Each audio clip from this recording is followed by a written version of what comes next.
And we are live. Welcome to the Room Show. I got a legend right here, special guest, TV host, actor, comedian, author, Mike Hill. How you doing? What's up, Ron? How you feeling, my brother? Thanks for having me on. Appreciate you, man. Absolutely no problem. I appreciate you for taking time coming on the podcast. Yes, sir. Yes, sir. Let's make it happen. So, for the people on my platform that don't know, you could tell them a little bit about Mike Hill. Yeah. Well, I mean, you kind of mentioned I'm kind of multi hyphenated, trying to do as much as I can. I'm trying to be somebody that can do just about everything, being versatile, whatnot. I've been in the business and TV world for 29 years now. Come February, it'll be 29 years as a broadcaster, mainly in journalism, sportscasting. But I branched out to acting and news, TV hosting, author, stand-up comedian. The last couple of months, man. But the most important title I have is one of being a man of God, being a strong man, and being a father, man. So I'm proud of those titles the most. While doing all those things, I got a question. Do you ever have time for yourself? I do. I make time for myself. I think I got to take care of myself first. I think I always tell people that self-preservation is not selfish. It makes a lot of sense. So yeah, I've learned to. I used to give a lot of my time to everybody else, and I'd wear myself thin. I used to try and do things to try and make everybody else happy, while I would be miserable and sometimes in those situations. But I've learned to turn that around and make sure that I put my oxygen mask on first. So yeah, I definitely find time for fun. That's why when I tell people I'm 53 years old, a lot of people don't believe it. They say that I look much younger than my age. I don't know if anybody else agrees with that, but You I do. feel like I'm happy and I'm hydrated, man. So when I'm happy and I'm hydrated, I'm gonna have fine time for myself, man. And I think it just makes your life a little bit better, man. So absolutely, I'm gonna find the right time for myself. Right. And 29 years, definitely a legend. So Thanks. what was it that sparked when you first started your career?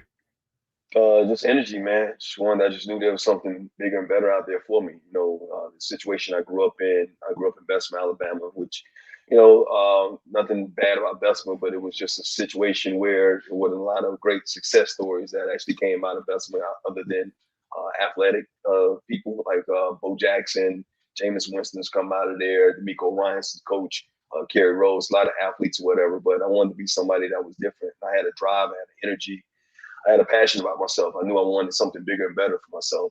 And nothing, like I said, nothing bad about basketball. I think that was anywhere I would have been. I just think there was something that was inside of me that burned at an early age. And 29 years later, that energy still burns a lot. I still feel like I've only reached about 50% of my capabilities.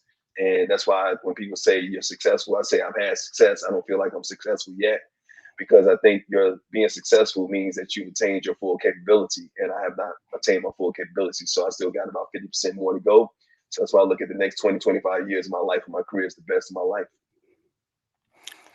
Right. And when did your TV career kick off? 1995, like I said, 29 years ago, the day I got out of the military, after 6 years of serving in the Air Force. I remember the first sergeant asked me what I was going to do with my life, and at that point, I was stuck. I had sent out uh, 75 resume tapes, had gotten all these rejection letters, and I had interviewed for a job in Hagerstown, Maryland, like 3 weeks prior to me getting out. But when I discharged from the military, I didn't have a job, man. I didn't know what the hell I was going to do. Went home, took a nap, slightly depressed, thinking, okay, what am I going to do after the first sergeant asked me that question? And then 2 hours later, by the grace of God, man, I got a phone call from that station in Hagerstown, Maryland. Bob Warren, guest of the news director, asked me if I wanted to have that job as a weekend sportscaster. And that's what started and sparked the whole career, man. And 29 years later, despite a lot of ups and a lot of downs and in betweens, man, it's been a lot of blessings. I'm still here. It's a great story. So you was in the Air Force. Yep, military 6 years, man. Military vet. Thank you for your service. Thank you. My mom's a vet too. Oh, that's what. Thank her for her service as well. Was she serve? Def- Air Force? Military, Was she in Air Force, Army, Navy? What branch? Army. Army. Okay. Okay. Yep. Cool, Yeah. man. Sorry Yeah, about that. that's all right. It's all good. Thank her for her service as well. Definitely will appreciate it.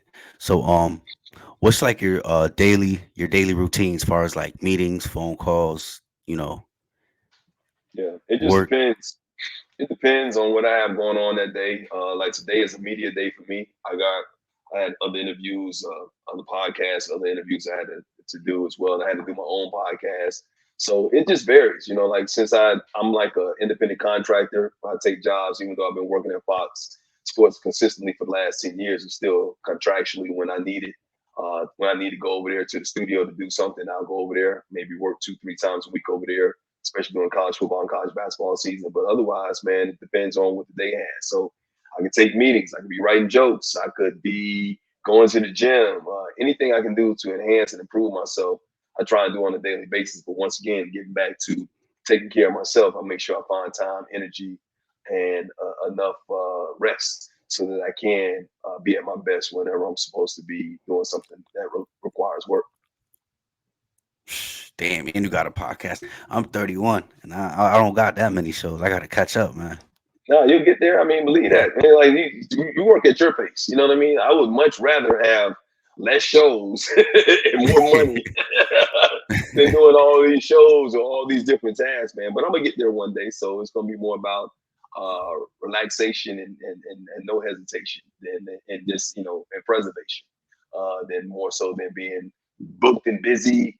I like to consider myself paid and productive right now, but like I said, I would like to have relaxation and compensation right now, if I could. Relaxation and compensation where I can do some work and I can just have some people working for me and I can just relax and enjoy the fruits of my labor, my brother. Right. And what's your podcast about? My podcast is called the Done There Been That podcast. Me and Eunice Elliott, she's my co-host. We went to the same high school together. Although she always reminds folks that she didn't go to high school when I went to high school. She's younger than me. I went to high school with her sister. So we take sports stories, and what we do is we make it relatable for non-sports fans. So we'll take something about a sports figure, and then we'll ask a question about what that person is going through maybe on or off the field and make it relative to what everybody can understand. So like we can take, for example, Jared Goff going to the Detroit Lions, whatever. And Lions about to go to the maybe going to the Super Bowl, they get a win over the weekend or whatever. How Jared Goff got thrown away by the LA Rams pretty much to go to the Detroit Lions, whatever, and how he got a second chance and he believed in themselves. And we've all had something like that happen to us in our lifetime. So we take those types of stories, twist it, ask a question about what that athlete or that team is going through. And we talk about our own experiences because it's called Done There, Been That podcast, where, like I said, our own personal experiences we bring to the table and kind of share a little bit of insight and a little transparency into our lives to help other people as well. Wow, amazing. Got a lot of amazing things going on. Um, if you could talk about it, how does the contracting thing go about? Like for different jobs, like say, like you got a contract with this radio station or you got a contract with this TV channel. How does that go? It just depends on, like if you, like I'm under contract as an independent contract with Fox. I got a contract with my podcast. I got a contract with certain, like appearances that I make. And it's all relative. I got an entertainment attorney that does all that type of stuff to make sure that I'm not crossing streams or whatever. And I'm not, it's a conflict of interest. But in certain contracts, certain things I can't do. Like at Fox, I can't go on other shows and do college football and college basketball and maybe even baseball or whatever. But if I went to an NFL show, maybe I'd be able to do that as an independent contractor. But it just varies, man, depending on what kind of contract which you have in your deal. Like I said, I'm under contract, but as an independent contractor, I have a little bit more freedom to say and do the things that I want to do outside of that organization. If I was under full-time contract with any of those places, for example, when I was at ESPN, they had tight clad contracts, which didn't allow you to do a lot of things outside of ESPN because you were their employee. And so you would have to get approval from the higher ups in order to do outside things. With Fox, it's not as stringent, but still there are things you have to do to make sure that you don't make anybody over there upset either. Right. Makes a lot of sense. Um, what's one thing that you haven't done? Because you got a lot million things going on. What's one thing you haven't done yet that you want to do? Oh, that's a good question. One thing I haven't done that I want to do. I've been in movies, been in TV shows, commercials. I had a talk show, but what I want and what I will have and what I'm manifesting is to have my own nationally syndicated or streaming talk show, whether it be me and a co-host, me by myself, or me and a cast of other hosts, whatever, that is highly successful, gets a lot of promotion on a major streamer or major network, and it's very successful. And like I said, it gets all that promotion, and it's long standing where it can go 5, 6, 7 years, and it branches out to other things. So I think that's the main thing that I want to do right now, and I'm eventually going to get there, bro. Yeah, you are. hmm Thank you, man. I believe you got to believe in yourself before anybody else can believe in you. Right, that's a fact. Yeah. Um, have you done ever done like a major event with like, like celebrities come No, through, uh, like a private major event, like an award show or something? Yeah, I mean, I've done been at award shows and things like that as a guest. I've never been a presenter, never hosted an award show, never done anything like that. That's coming in the future as well. I'm pretty sure. When you have opportunities, other opportunities lead to bigger opportunities. When you get more exposure, then exposure opens people's eyes to seeing what your skill set is going to be. So, like I said, man, over the next 20 years of my life and my career, I feel like it's going to be the best 20 years of my life and my career. I mean, it's been slow motion over the last couple of years, as a matter of fact, just being honest and being very transparent because you have these ebbs and flows. But what I learned in this business that you take the ebbs and the flows equally and you just say, you know what, you kind of even it out because, even though sometimes my low can be somebody else's high, and I have to be very blessed to know that. And I have to be very thankful that even though I've come down to a certain level in a certain sense, that I'm still on in a lot of positions that a lot of people would love to have and feel blessed to have. So when I do hit these peaks or these valleys, I should say, I look at them as blessings because there are things that I need to learn that's going to enhance me or make me better when I do hit that peak again, which eventually will come. So yeah, man, it's all relative, and I enjoy every step of the way of it, man, when it happens. Right. What's a few things that you do on an off day to get yourself back on?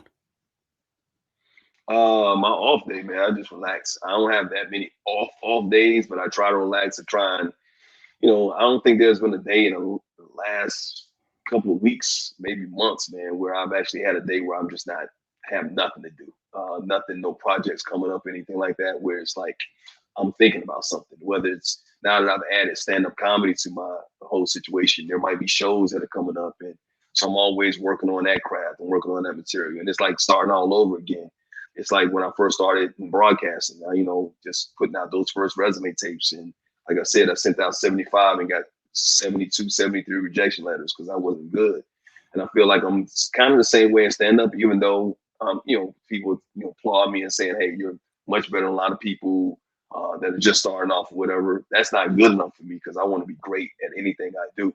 So I'm working hard at that, continuously writing jokes, even on my off day. I'm thinking about the show that might be coming up 5 or 6 days from now, whatever, and being in front of that audience, whatever what kind of audience it is. So there's little anxiety that goes along with that, but I've learned to manage that anxiety. So I take my time trying to relax when I can, but really, if you're really ambitious, you don't really take that many days off. Right. And you're pretty much you're fully independent. Yeah, I mean, for the most part, man, I like ain't nobody else gonna take care of me. Man. My mama, she do what she can do what she can or whatever. But you got to try behind you. You got a team that helps you. Your agent, your manager, and all that stuff like that. But they only help you. Try and help yourself. You put yourself out there, and other people want you, or whatever, and they kind of like promote that and whatnot. But as far as like having people in your corner, you got friends, you got family members. If you got a girlfriend, wife, whatever, and stuff like that, you hope that they kind of help you through a lot of different things that you're going through in life. Like my girlfriend now, she kind of helps me through a lot of things in my life or whatever. It helps me to navigate, helps me to figure out certain things and prays for me and all that type of stuff like that. And then of course my kids, everybody's encouraging. So when you got that kind of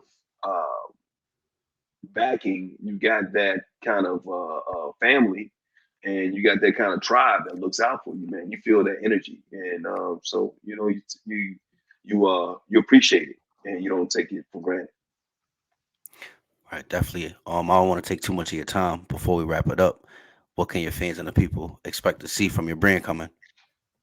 Man, everything like this is my mic check right here. I do that on my Instagram page. I want to expand that a little bit more motivational speaking. I want to continue to promote my book, Open Mic, which has been out for the last couple of years. It's still getting a little buzz. I want to actually add to that. Want to create more stand up and do more stand up things. I want to have a Netflix special in a year or two. I really want to. I'm really going for it, man. I love this. It's been on therapy.